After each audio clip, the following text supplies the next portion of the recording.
Hey there, and welcome back to Digital PR Explained. Today's episode is inspired by a conversation I had with today's guest, Sean Curry. When Sean and I first connected, he mentioned how often PR pros unintentionally fall into some sameness when using AI. Not because they're lazy, but because so many of us are using the same tools, asking the same prompts, and ending up with pitches that all sound so much alike. And from Sean's perspective, especially as someone who contributes editorial content to outlets like the Food Institute, for example, the issue in PR isn't a lack of pitches, it's a lack of standout pitches. And Sean sees AI as a helpful tool for structure and formatting, but not a replacement for real opinions or unique points of views. Sean, welcome to Digital PR Explained. Hey, Brent, thanks Um, for having me. yeah, thank you. And I want to just mention a little more about your background too, because I feel it's super important. So, Sean is a writer, strategist, content strategist, and a published author who has worked with brands like IBM, MetLife, and Samsung. Sean also runs Enthusiast Media with his wife and writes for outlets like BuzzFeed, Big Think, and the Food Institute, as previously mentioned. You're also the creator of, or Sean is also the creator of the Sandwich Enthusiast, which is a food Yes. focused community with over 25,000 readers.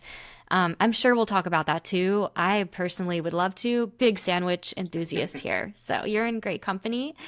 And yeah, welcome again. Sorry for such a long intro, but there's lots to jam in here that I think is super important. Thank you.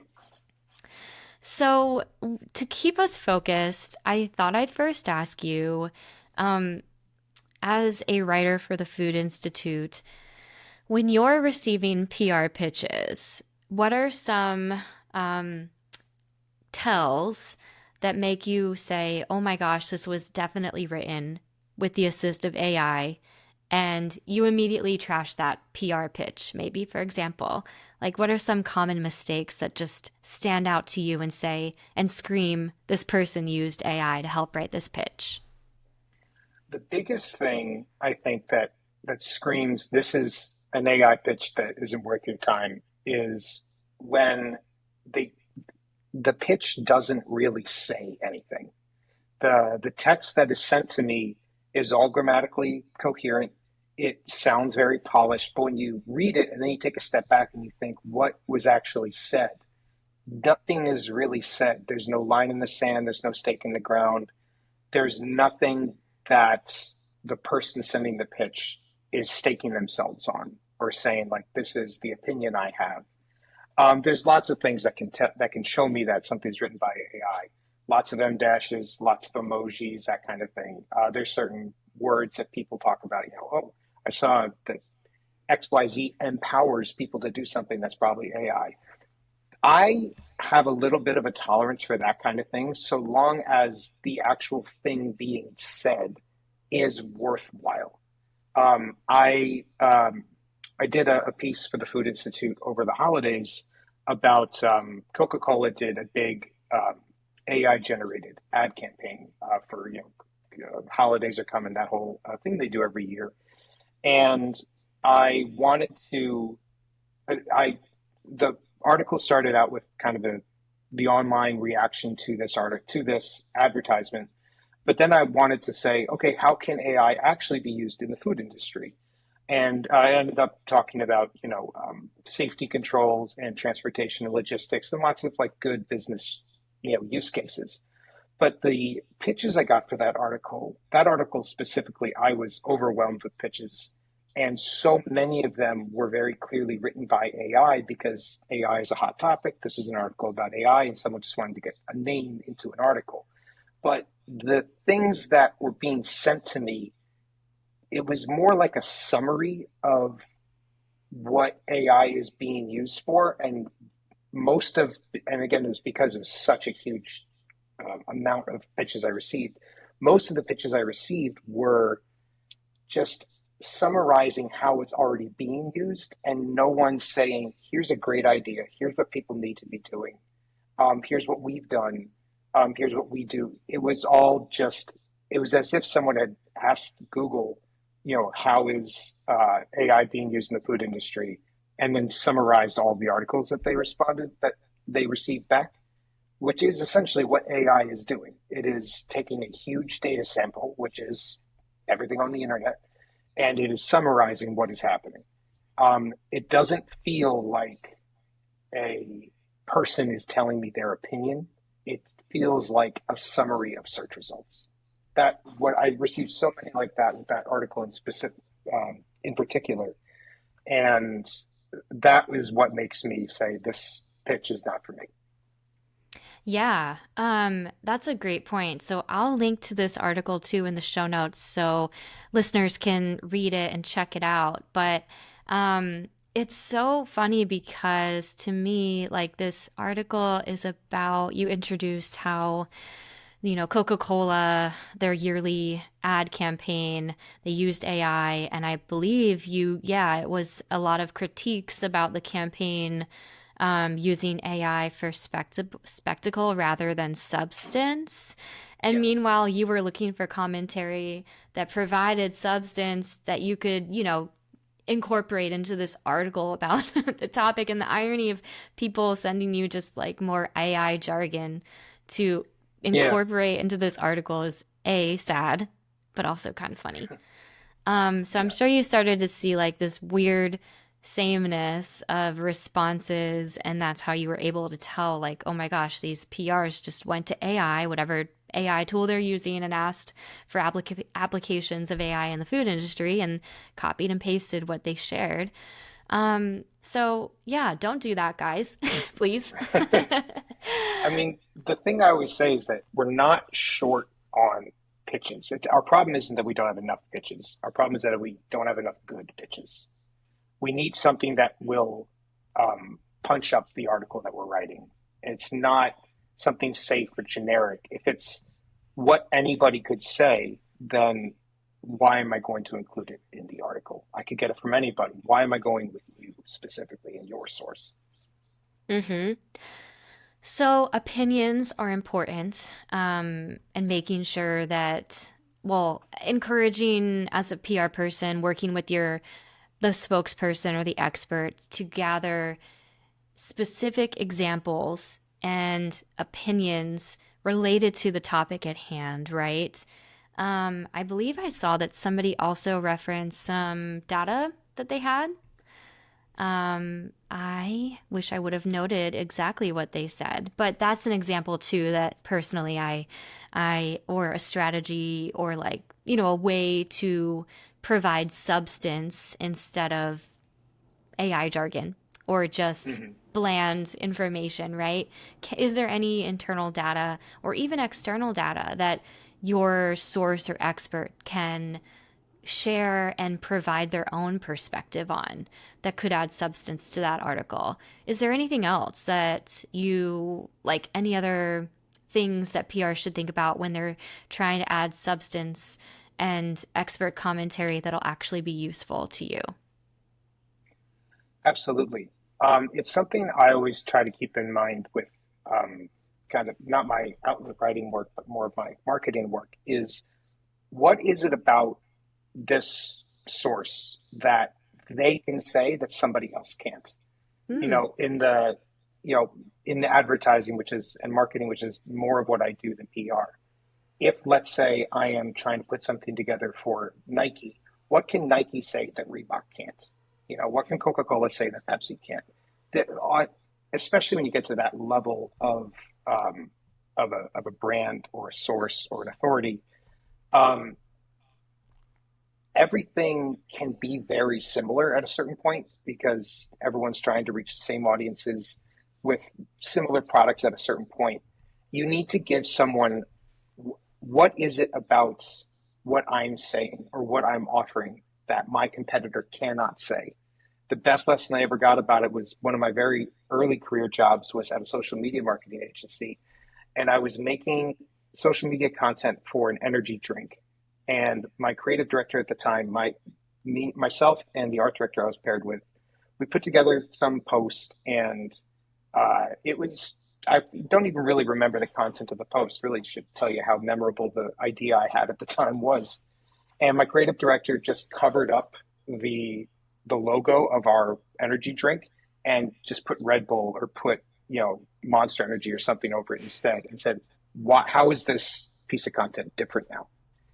And I couldn't come up with any reason. There was nothing different about it. It was still the same piece of content. It still had the same message to it. And he said, "That's what you need to ask yourself every time." And he made me go back to the drawing board with it.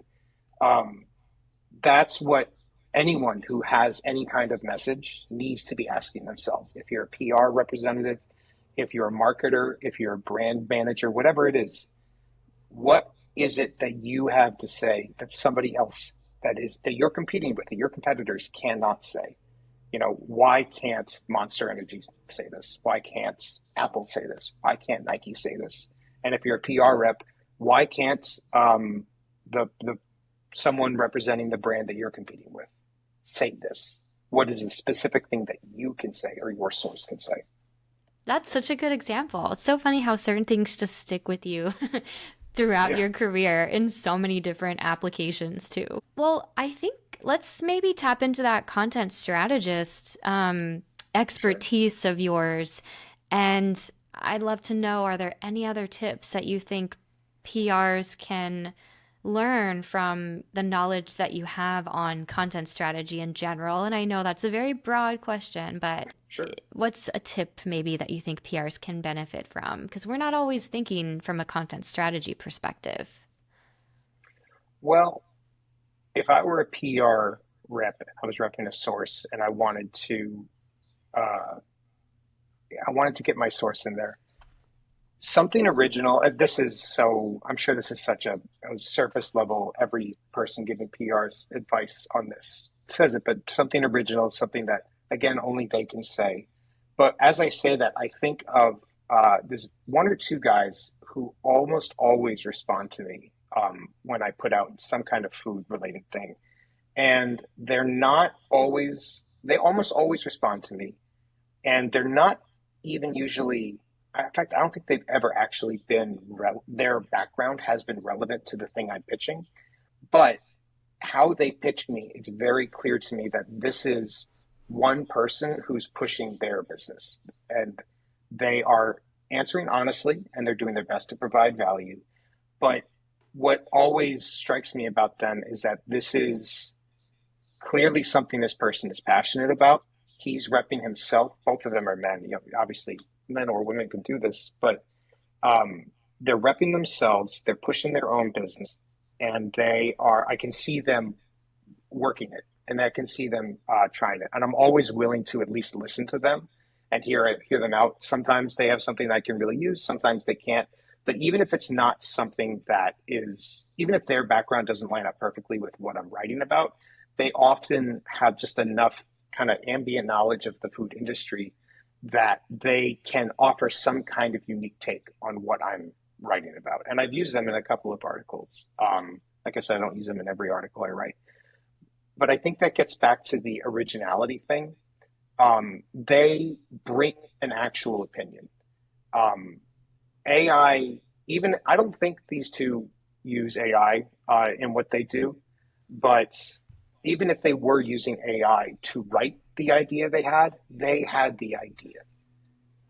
That is, and I've received pitches that aren't written by AI that don't have an idea. At a certain point, it's not so much about whether or not AI is writing it, it's about what is the nugget that I can use here. What is the really good opinion or the really good idea? What's the insight that I can add into my article? Um, what was the original question? I feel like I got a little off topic. Oh no, just from a content strategy perspective, Yeah. what can PRs maybe what's a good tip that PRs should think about that maybe we overlook because we're not always thinking about content strategy and sometimes PRs aren't even working with the marketing or content teams. Let's be real. Mhm. So Yeah. that was my thinking behind that question. But before we move to that question again, Mhm. I did want to know, did you have a specific example from that you could share off the top of your head about like maybe what the query was and what they sent you and how like it stood out to you, like how I mean to me like personally as you were telling me that um I was wondering like just how irrelevant the pitch was, but were they pitching something irrelevant that then inspired a new article idea, I guess is what I'm trying to ask. They weren't pitching something irrelevant. It was this one guy that I'm thinking of. He's a nutritionist and he has some books and he's got a website and he has he consults with food companies for nutritional things. And I was writing a piece about it's up on the Food Institute. It's about uh, a scientific team out of a university somewhere in the Midwest, I think. But they had figured out a way to genetically engineer potatoes to be more shelf stable for longer, and I think to have healthier potato chips as well. And he didn't have a background in genetic engineering. He didn't have a background in potatoes specifically, or shelf stable. His thing was all about nutrition and macros and things like that. But I the this piece, the science that was behind it was having to do with specific nutritional building blocks of the potato and how they changed the literally the DNA of it to again be more shelf stable, but it had to do with sugars and glucose or something like that. I'd have to look back at my notes. But he was able to speak to that part. And that it because he was giving me his background didn't exactly align with it, but he found the piece of it that he could talk about, and he talked about that specifically, and he talked about it in a way that only he could talk about as a nutritionist. He was talking about glucose levels and how they normally the kind of thing he would talk about is how people can build their diets to be most nutritionally beneficial for them. But in this, he was talking about how this nutritional building block was helping the shelf stability of the potato. And I think I did eventually use him in that one.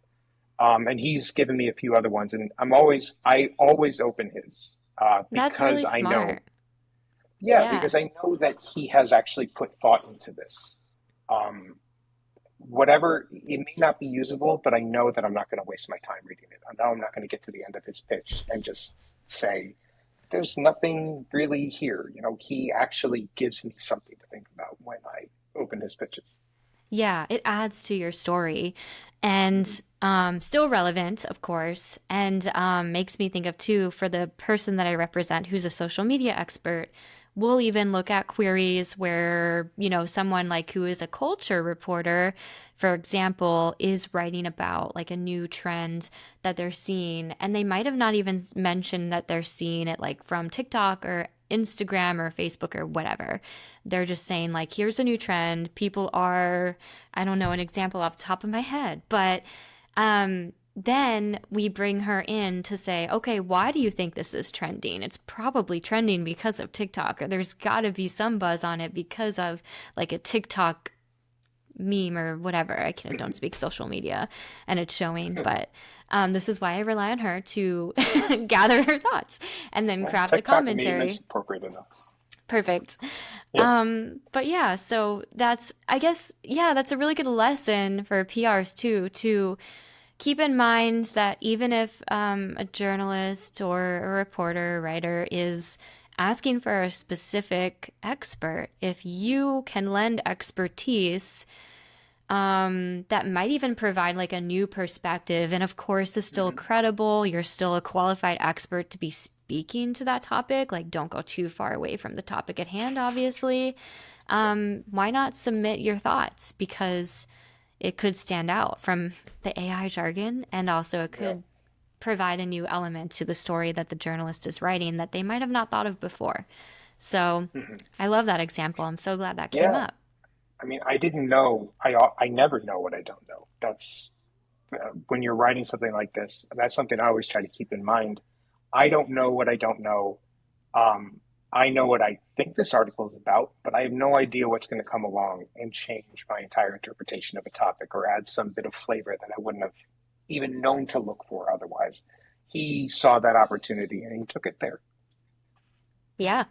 Cool. Sean, is there anything else that you wanted to hit home on the topic of AI, on the topic of even PR and content strategy, that, yeah, we didn't cover?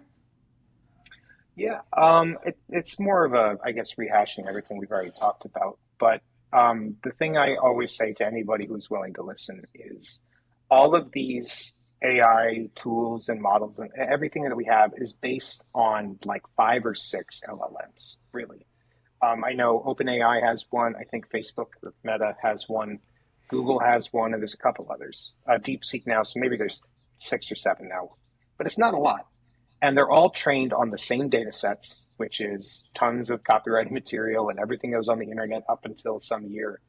They're all trained on the same things. Each of them do slightly different things, but all an AI model, all a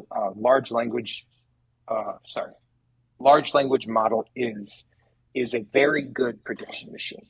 You ask it something, it is going to predict based on the huge data set that it has what the thing that comes next in the pattern is. The pattern that you have given it is your question, and it will predict what the right next thing in that pattern is, which is the response to that question or the response to that prompt.